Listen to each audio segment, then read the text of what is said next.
My name is Abby, and last spring I gave my Aunt Lydia a piece of myself. Literally. When the doctors told her she needed a kidney transplant, I got tested without even thinking twice. She was my mother's sister, the woman who had been at every birthday party when I was growing up, who had taught me how to bake cookies and drive a car. When they told me I was a perfect match, I saw the hope flood into her eyes. She grabbed my hands and cried, saying I was saving her life. I remember feeling scared but also certain. This was what family did for each other. The surgery was scheduled for early April. The night before, I could not sleep. I kept thinking about the risks, about the recovery, about what it would mean to lose an organ. But then I thought about Aunt Lydia dying, and the fear disappeared. I was wheeled into that operating room believing our bond was unbreakable. I thought I was giving her life. I had no idea what she was about to take from me. The recovery was brutal. Nobody had warned me how much it would hurt. Not just the incision site, which burned and ached with every movement, but the deep, bone-tired exhaustion that made lifting a glass of water feel like running a marathon. The doctors said it was normal, that my body was adjusting to functioning with one kidney. They said I needed to rest, avoid heavy lifting, and give myself time to heal. Aunt Lydia was recovering too, but she bounced back so much faster than I did. Within a week, she was walking around her house, making phone calls, even talking about going back to work. Meanwhile, I was still sleeping 16 hours a day, taking pain medication on a strict schedule, and struggling to shower without help. I thought we were in this together. I thought we would heal side by side, supporting each other. But I started noticing things. The way she sighed when I asked for help getting up from the couch. The impatient look in her eyes when I moved too slowly. Little cracks in the gratitude. I had moved into Aunt Lydia's guest room right after the surgery. My apartment was a third-floor walk-up with no elevator, and the doctor said I could not handle stairs for at least 6 weeks. So I packed a suitcase and a few boxes of essentials and settled into her spare room. But I never fully unpacked. There was one box in particular, filled with books and photo albums, that I just did not have the energy to deal with. It sat in the corner of the room, taped shut, a reminder that I was supposed to be temporary. Aunt Lydia started making comments about it. "Are you ever going to unpack that?" she would ask, gesturing at the box with a tone that felt more annoyed than curious. "It is taking up a lot of space." I told her I would get to it when I felt stronger. She would nod, but her lips would press into a thin line. One afternoon, about 3 weeks post-surgery, she stood in the doorway of the guest room and said, "You will be back on your feet soon." It should have sounded encouraging. Instead, it felt like a countdown. 2 weeks before Christmas, Aunt Lydia put up her tree. It was huge and elaborate, covered in expensive ornaments and twinkling lights.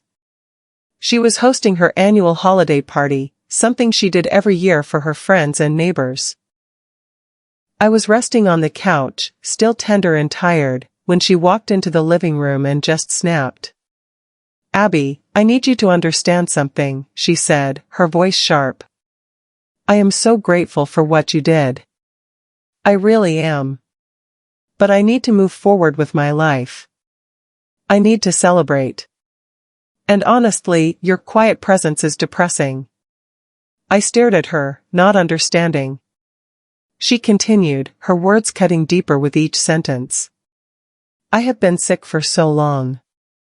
I need joy. I need energy. And right now, you are bringing down the mood. My friends are coming over, and I cannot have you lying around looking miserable." I felt like I had been slapped. "I am still recovering," I said quietly. "From the surgery. For you." She waved her hand dismissively. "I know. And I appreciate it. But maybe it is time for you to think about going back to your own place." 3 days later, I had a follow-up appointment with my surgeon. Aunt Lydia drove me there in the morning, barely speaking the entire ride. The doctor said I was healing well but still needed several more weeks of limited activity. No heavy lifting. No long walks. Plenty of rest. When we got back to Aunt Lydia's house, I reached for my key. It did not work. I tried again, jiggling it, thinking maybe the lock was stiff from the cold. Nothing. Then I looked down and saw them. My suitcase and that unpacked box sitting on the porch. There was a sticky note stuck to the box, written in Aunt Lydia's neat handwriting. Thought you would want to get a head start on getting settled back home. Take care. Lydia. No signature. No apology. Just a dismissal. I turned around and saw her watching me through the window. When our eyes met, she pulled the curtain closed. I sat down on the porch steps, my incision throbbing, and tried to understand what had just happened. The woman I had given a kidney to had just locked me out. I did not know where else to go. I could not carry my suitcase up 3 flights of stairs to my apartment. I could barely carry my purse. So I called a taxi and gave the driver an address I knew by heart. The library where I worked. It was a small, quiet place on the edge of town, the kind of building that smelled like old books and coffee. My boss, Eleanor, was shelving returns when I walked in. She took one look at my face, at the suitcase I was dragging behind me, and immediately put down the books. She pulled me into her office without asking any questions. I tried to explain, but the words came out in broken pieces. Surgery. Kidney. Aunt Lydia. Locked out. Eleanor listened to everything, her expression growing darker with each sentence. When I finished, she handed me a tissue and said firmly, "You are not alone, Abby. We will figure this out." She called Ben, my coworker, and together they helped me get my things to my apartment. They carried everything up those 3 flights of stairs while I sat in Eleanor's car, feeling useless and broken. That Christmas was the loneliest time of my entire life. I spent it alone in my tiny apartment, too exhausted and heartbroken to even put up a tree. The silence was crushing. It was different from the quiet I had experienced at Aunt Lydia's house. There, at least, I had company, even if she resented it. Here, I had nothing but my own thoughts and the dull ache in my side that reminded me of what I had given away. I kept replaying everything in my mind, trying to figure out where I had gone wrong. Had I been too needy? Too slow to recover? Was I really bringing down her mood, or was that just an excuse? I did not have answers. On Christmas morning, Eleanor dropped off a care package. Soup, tea, a warm blanket, and a thick envelope. Inside was a grant application packet for a state literacy program. Thought you might want a project, the note said. Something to focus on besides everything else. I set it on my coffee table and stared at it for a long time. It felt impossible. But it also felt like a tiny spark of light in a very dark room. While I was struggling to get through each day, Aunt Lydia was thriving.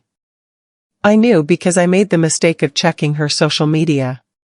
She had posted a photo from her holiday party. She was wearing a sparkly dress, surrounded by friends, holding a glass of champagne. The caption read, "So grateful for my Christmas miracle and my health. Feeling blessed and ready for a fresh start. #survivor, #grateful, #Christmas magic." There were dozens of comments. People congratulating her, saying how strong she was, how inspiring her journey had been. Not a single mention of me. Not a single acknowledgement that her Christmas miracle had come from someone else's body. I scrolled through more of her posts. Pictures of her at restaurants, at the gym, at coffee shops with friends. She looked radiant. Healthy. Happy. Meanwhile, I was barely able to stand for more than 20 minutes without needing to sit down. I closed the app and set my phone face down on the table. My hands were shaking. Not from sadness anymore. From something else. Something cold and focused. I started pouring all of my energy into that grant application. It was for a state-funded children's literacy festival, a huge community event that would bring authors, activities, and free books to kids who needed them most. The library had never applied for something this ambitious before, but Eleanor believed we could do it. And I desperately needed something to believe in. Every day after work, I stayed late at the library, researching similar programs, building budgets, drafting proposals. Ben would bring me tea and help with spreadsheets, double-checking my numbers and making sure everything added up. The work was exhausting, but it was also healing in a way I had not expected. For the first time since the surgery, I felt like I was building something instead of just surviving. My body was still weak, but my mind was sharp. And slowly, painfully, I realized something. The grant application was not just about the library or the kids. It was about proving to myself that I still had value. That I was more than just a disposable kidney donor. One afternoon, Eleanor called me into her office. We sat down with our usual cups of tea, and she told me something she had never shared before. Years ago, she had gone through a major health crisis. A sudden illness that had left her hospitalized for months. She told me about the people who had promised to be there for her but disappeared the moment things got hard. And she told me about the people who showed up quietly, consistently, without expecting anything in return. The people who show up for you in the silence, Abby, she said, looking at me directly, they are your real family. Not the ones who share your blood. The ones who show up. Her words hit me like a wave. I had been so focused on the betrayal, on what Aunt Lydia had taken from me, that I had not fully appreciated what Eleanor and Ben had given me. They had carried my boxes. They had made me tea. They had believed in me when I could not believe in myself. I left her office that day feeling something I had not felt in months. Strength. Not physical strength, but something deeper. A new understanding of what family really meant. A few weeks later, something happened that changed everything. A regular library patron, an older woman named Margaret, came up to the circulation desk where I was working. She was chatting about the upcoming town events when she mentioned seeing Aunt Lydia at a charity fundraiser. "Oh, she gave such a moving speech," Margaret said. Talked all about her difficult recovery and how she fought through it alone. So inspiring. I felt my stomach drop. Alone. Margaret kept talking, completely unaware of the bomb she had just dropped. She said it was the hardest thing she had ever been through, but she did not let it stop her. She is such a fighter. I nodded and smiled, but inside, I was screaming. Aunt Lydia was not just ignoring what I had done for her. She was actively erasing me from the story. She was painting herself as a brave survivor who had overcome everything by herself. And people were believing her. After Margaret left, I stood there behind the desk, my hands gripping the edge so hard my knuckles turned white. That cold, focused feeling from before came rushing back. But now it had a direction. My physical strength slowly returned. By late winter, I could shelve books again without feeling like I was going to collapse. I could carry small boxes. I could stand for entire shifts without needing to sit down every 20 minutes. The scar on my side was healing, fading from angry red to pale pink. And the grant application, which had started as a distraction, had become something massive. It was a thick binder now, filled with research, community partner agreements, detailed budgets, and testimonials from local teachers. Eleanor and Ben had helped, but this was my work. My vision. My proof that I was capable of something bigger than just surviving. In March, almost a year after the surgery, I submitted the application. I printed out every page, organized everything into the binder with color-coded tabs, and mailed it to the state office with my hands shaking. Then I went home, collapsed on my couch, and cried. Not from sadness. From exhaustion and hope and terror all mixed together. I had put everything I had into this. Now all I could do was wait. The waiting was torture. Weeks turned into months. Spring became summer. I threw myself into my regular work at the library, helping patrons, organizing story times, avoiding any place where I might run into Aunt Lydia. I heard through the grapevine that she was doing great, that she had even joined a gym and was training for a local 5K run. Good for her, I thought bitterly. She had so much energy now that she had my kidney. Meanwhile, I was still taking it one day at a time, rebuilding my strength, rebuilding my life. Then, in late August, my phone rang. Unknown number. State area code. I almost did not answer.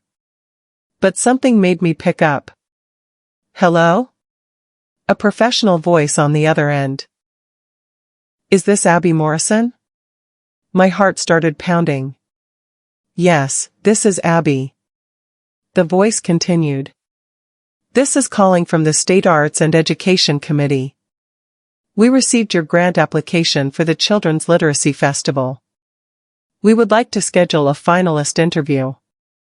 Finalist. I was a finalist. I sat down hard, my legs suddenly unable to hold me. Yes, I managed to say. I would love to schedule an interview. The interview was scheduled for mid-September. I had to present my entire proposal to a committee of 5 people, explaining the vision, the budget, the community impact, everything. Eleanor helped me practice. We went through the presentation dozens of times until I could recite it in my sleep. Ben helped me create visual aids, charts and graphs that showed the data behind my proposal. The night before the interview, I barely slept. I kept going over everything in my mind, terrified I would forget something important or stumble over my words. The morning of the interview, I put on my best blazer. It was a little loose. I had lost weight during the recovery and never quite gained it all back. But I looked professional. I looked like someone who deserved to be taken seriously. I drove to the state capitol, my hands gripping the steering wheel too tight, my stomach in knots.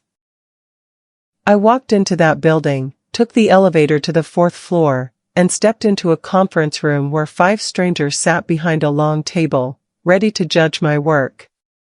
And I presented. I spoke from my heart about community, about healing through stories, about giving kids opportunities they might never have otherwise. When I finished, one of the committee members smiled. Thank you, Abby. That was excellent. I walked out of that building feeling strange. Not confident exactly, but proud. I had done my best. I had prepared as much as I could, and I had delivered. Whatever happened next was out of my hands. Eleanor and Ben were waiting for me at our favorite pizza place. They had taken the afternoon off to celebrate, win or lose. We ordered a huge pizza with everything on it, and we laughed about silly things that had nothing to do with grants or kidneys or betrayal. It was a small, happy moment. Simple and real. And then I realized something that made me smile. I had not thought about Aunt Lydia all day. Not during the presentation. Not during the drive. Not until right now. For the first time in almost a year, I had gone an entire day without the weight of what she had done pressing down on me. That night, lying in bed, I felt something I had not felt in a very long time. Peace. Not complete peace. Not yet. But the beginning of it. A small seed of hope that maybe, just maybe, I was going to be okay. The letter arrived at the library 2 weeks later. Eleanor brought it to me, her face carefully neutral, not wanting to influence me either way. My name was printed on the front in official state letterhead. My hands felt like ice as I picked it up. I stared at it for a long moment, terrified to open it. Ben came over and stood next to me. "You want us here, or you want privacy?" he asked gently. "Stay," I whispered. I slid my finger under the flap and tore it open slowly. I pulled out the single sheet of paper and unfolded it. The first word I saw was congratulations. I read it again. Congratulations. We are pleased to inform you that your proposal has been selected for funding. The rest of the letter blurred. Numbers. Dates. Instructions. But none of it mattered because I had won. I had actually won. My legs gave out, and I sat down hard in the nearest chair. The paper crinkled in my tight grip. I looked up at Eleanor and Ben, and I could not speak. Tears were streaming down my face, but I was smiling. Eleanor hugged me. Ben hooped so loud someone shushed him from the next aisle. And I just sat there, holding that letter, feeling like maybe everything I had been through had been worth it. The grant was substantial. $50,000 to fund a full weekend literacy festival with author visits, workshops, free books, and activities for kids. It was more money than our little library had ever seen. News started spreading through our small town almost immediately. The local newspaper called asking for an interview. The mayor's office reached out to congratulate us. Parents started asking when the festival would happen and how they could volunteer. Suddenly, I was not just Abby the librarian who had quietly recovered from surgery. I was Abby who had secured major funding for the community. People stopped me at the grocery store to thank me. Teachers emailed asking to partner with us. It was overwhelming in the best possible way. Eleanor promoted me to program coordinator, giving me a raise and official recognition for the work I had done. Ben threw me a little celebration in the break room with a cake that said Grant Goddess in messy icing. For the first time in over a year, I felt like I was exactly where I was supposed to be. Like all the pain had led me to this moment. And it felt good. Really, genuinely good. The newspaper article came out in early November.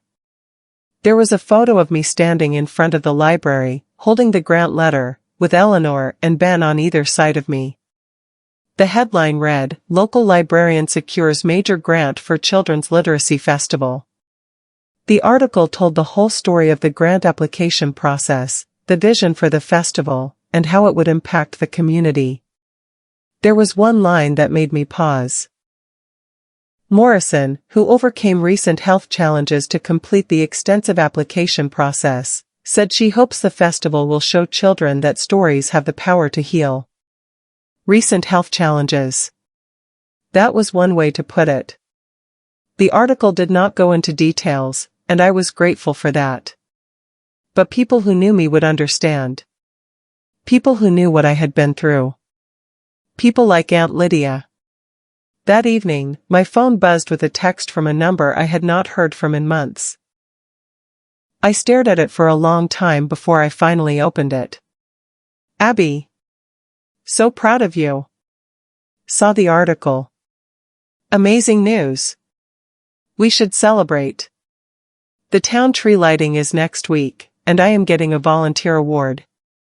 You should definitely come. Would love to see you. Zoxo Aunt Lydia." I read that text 5 times.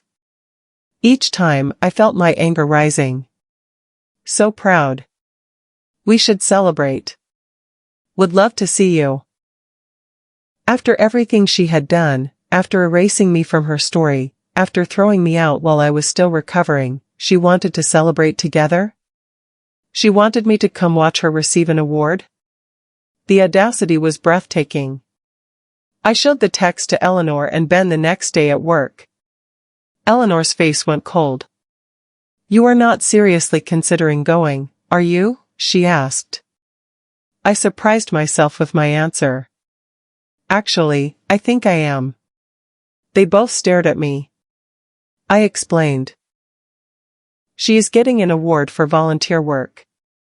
At the town tree lighting. In front of everyone. And I just secured the biggest grant this library has ever seen. I am not going for her. I am going for me. To show everyone who I actually am. Not the disposable niece. Not the forgotten kidney donor. But someone who achieved something real. Ben grinned slowly. I like where this is going. I spent the next week preparing.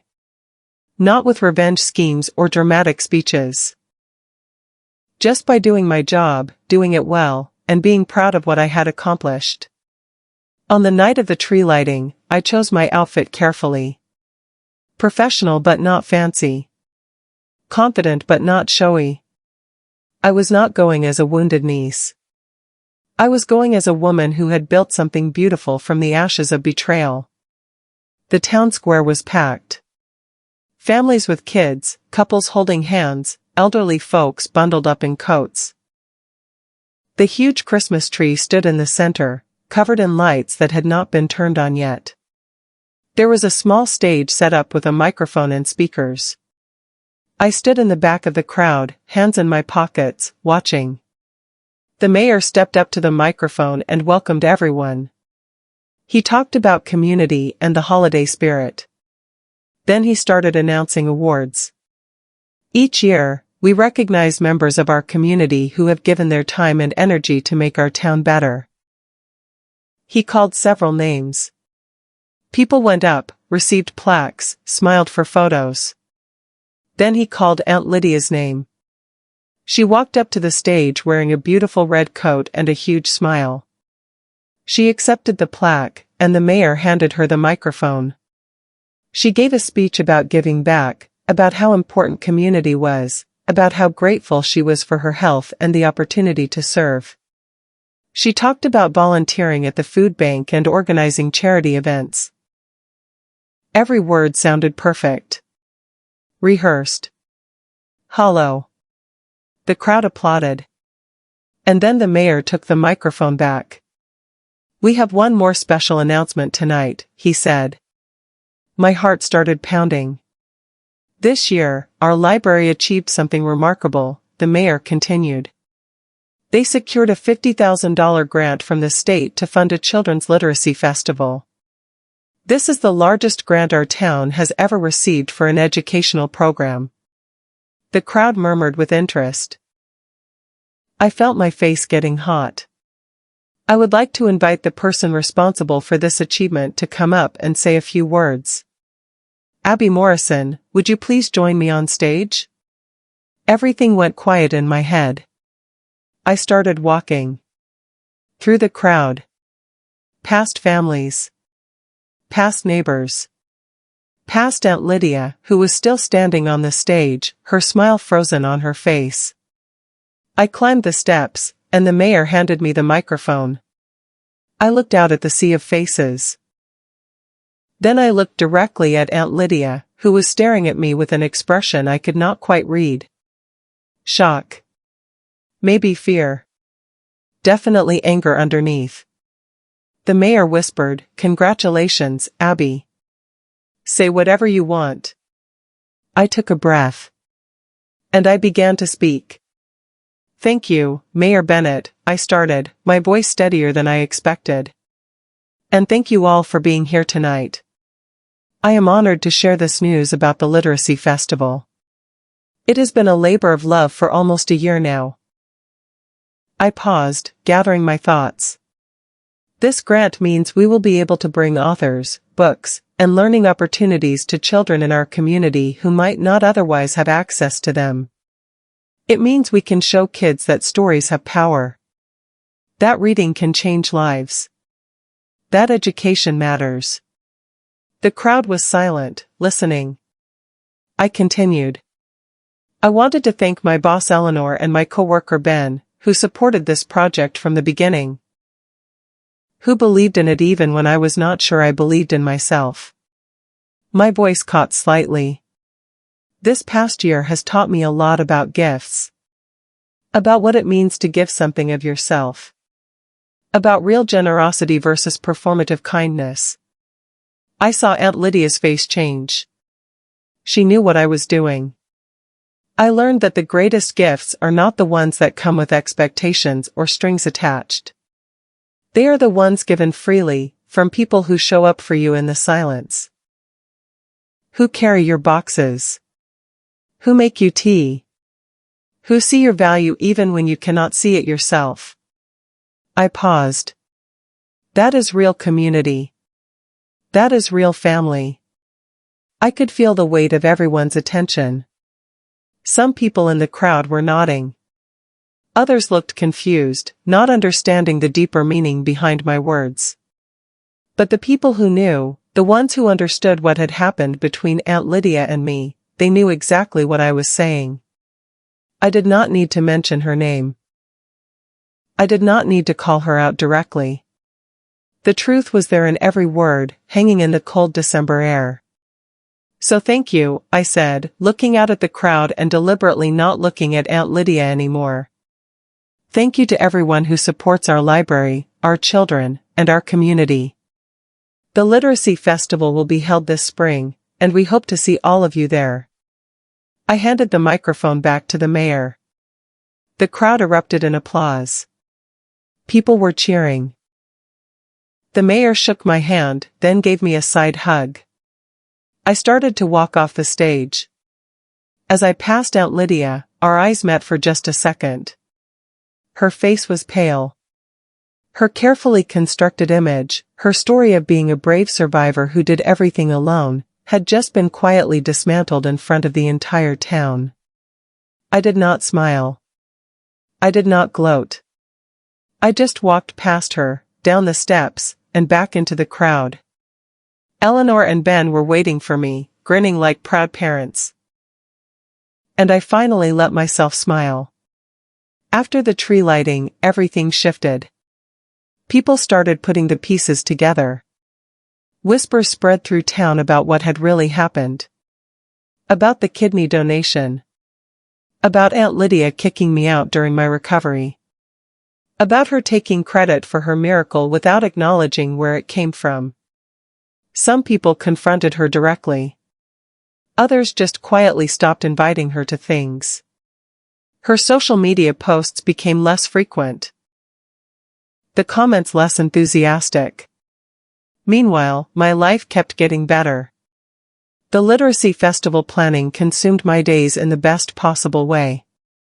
I worked with authors, coordinated with schools, organized volunteers. The festival happened in April, and it was a massive success. Over 500 kids attended. We gave away 2,000 books. Local news covered it. Teachers sent thank you letters. Parents told me their children had not stopped reading since. It was everything I had hoped for and more. But the real victory was not the festival. The real victory was what happened the following Christmas. That next December, I was in my apartment, which no longer felt tiny. It felt cozy. I had decorated it myself with a small tree and twinkling lights. I was hosting a dinner. Not a big party, just a small gathering. Eleanor came with her husband. Ben brought his girlfriend. A few other friends from the library joined us. We cooked together, laughed at terrible jokes, and exchanged silly gifts. Outside, snow fell softly. Inside, everything was warm. At one point, Eleanor raised her glass. To Abby, she said. Who turned the worst year of her life into something beautiful. Everyone clinked glasses. I looked around at the faces surrounding me. These were my people. My chosen family. The ones who had shown up in the silence. I thought about Aunt Lydia for just a moment. I had heard she spent that Christmas alone, her friends having quietly drifted away after the truth came out. Part of me felt sad about that. But most of me just felt free. I looked down at the faint scar on my side, barely visible now. I had given her a kidney. And in return, she had given me the greatest gift of all. She had shown me who I really was. She had forced me to build a life on my own terms. A life filled with real love, real family, and real purpose. My greatest revenge was not destroying her. It was building a life so full of peace and joy that she could never touch it. That was the real victory. And it felt better than anything I could have imagined.